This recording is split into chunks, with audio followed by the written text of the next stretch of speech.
você, eu sou o Carlos Valentim e estou convidando você para assistir mais um vídeo da série Dicas Tributárias. A dica de hoje está relacionada com um assunto que nós já tratamos em alguns vídeos atrás, que é o planejamento sucessório.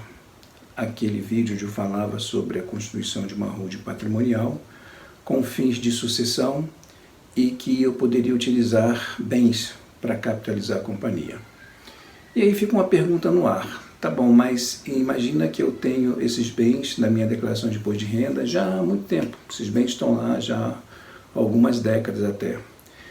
E todo mundo sabe que os bens que são declarados na declaração de imposto de renda, eles ficam a valor histórico. Eu não posso fazer nenhuma atualização deles.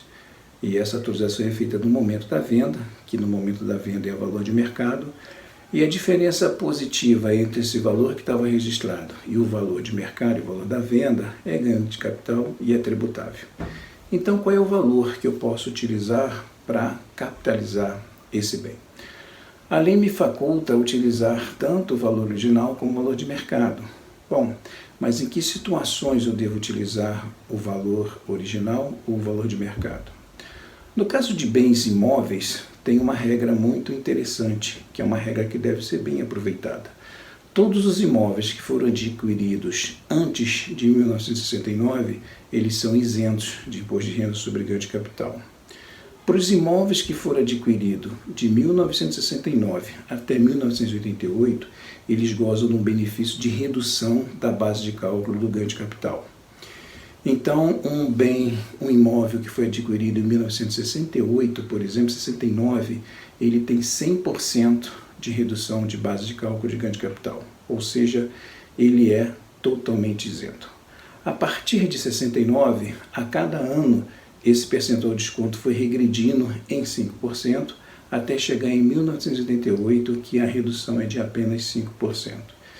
Então, o que você deve fazer? Se você tem imóveis adquiridos nesse período, anteriores a 69 até 1988, é mais interessante você utilizar o valor de mercado como valor de capitalização. E o que vai acontecer com isso? É muito fácil de entender. Você tem um bem que vale 1.000 e o valor de mercado ele vale 10.000. Então, quando você troca um bem, que é um bem imóvel, por um outro bem, que são as cotas da companhia, por um valor de R$10.000, você tem 9.000 de ganho de capital. Numa situação dessa, você pode aplicar essa regra de redução de base de cálculo. Então, se esse teu imóvel, por exemplo, foi adquirido em 1969, você tem 100% de base de cálculo reduzida. Significa dizer que você não paga nenhum imposto sobre isso. E qual é a grande vantagem disso? Esse bem vai entrar na sua companhia já a valor de mercado. Então você gozou do benefício da isenção do imposto ou da redução da base de cálculo, dependendo do ano que ele tiver entrado na sua declaração. E você, quando vender esse bem na holding, aí a tributação da holding também vai ser diminuída. Por quê? Porque ela já vai partir de um valor de mercado. Isso é muito importante observar, porque esse é um benefício que ele não se transmite para os meus herdeiros. Então, ele não se transmite para ninguém, ele é meu, e só quem pode utilizar sou eu. Então, enquanto ele estiver dentro da minha posse, da minha titularidade, quando eu for vendê-lo, aliená-lo e eu utilizá-lo para capitalizar uma companhia, é uma forma de alienação, porque o termo alienação significa transmissão de propriedade por qualquer razão. Então, seja venda, seja integralização de capital. Quando eu faço isso, eu tenho uma alienação e essa alienação pode me gerar um ganho de capital e esse ganho de capital eu devo aproveitar a isenção que a lei me concede. Se o bem foi adquirido a partir de 1988, aí eu não tenho qualquer tipo de vantagem em relação a isso, então tanto faz valor de mercado ou valor original, o custo de aquisição. Na verdade, não é tanto faz, né? É o valor do custo de aquisição, porque se eu colocar ele a valor de mercado, eu já vou estar antecipando uma tributação na pessoa física, e a tributação na pessoa física seria de 15%, embora a tributação na pessoa jurídica, se ela for uma pessoa jurídica que não tem como objeto principal a comercialização de imóveis, ele pode ser uma tributação um pouco maior se eu estiver usando, por exemplo, o lucro presumido como regime de tributação. Porque nesse caso a base entra a 100% e a alíquota do imposto vai ser de 15% com um adicional de 10% da pessoa jurídica, no caso desse ganho de capital for superior a R$20 mil mês ou R$240 mil no ano. Então, e essa dica também, ela vale não somente para a capitalização, ela vale também no inventário. Vamos supor que não foi feito planejamento nenhum, aconteceu um evento, morte de alguém, e eu tenho uma partilha para fazer desses bens. Faço um inventário, então aí prevalece também a mesma regra. Eu posso atribuir esse valor para os meus herdeiros, mas a que valor? A valor de mercado ou valor que estava na escrituração do espólio? Numa situação dessa, desse período de 69 até 1988, o ideal é utilizar o valor de mercado. Porque, motivo que eu falei no caso da capitalização da hold, é o que vai acontecer exatamente agora também. Eu vou ter um ganho o espólio vai ter um ganho de capital, e esse ganho de capital vai ser tributado de acordo com as regras normais, e essas regras normais, nesse período de 69 a 88, pressupõem uma redução de base de cálculo, garante uma redução de base de cálculo.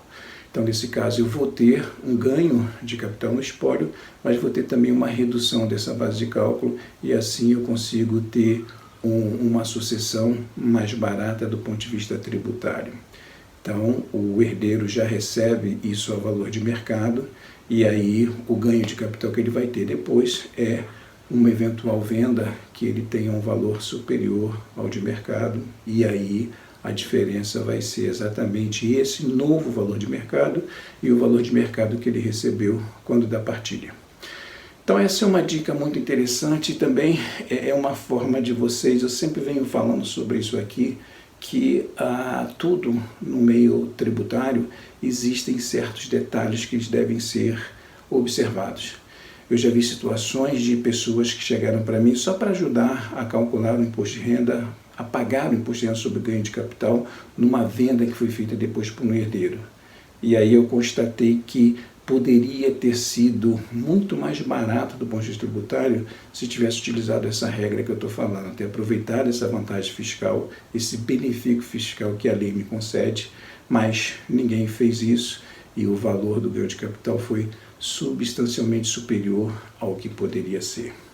Então, aquela dica de sempre, tudo que você for fazer na sua vida que for gerar algum tipo de rendimento, procure saber qual o tratamento tributário que é aplicável àquele rendimento e quais as formas legais que você tem de reduzir essa base de cálculo.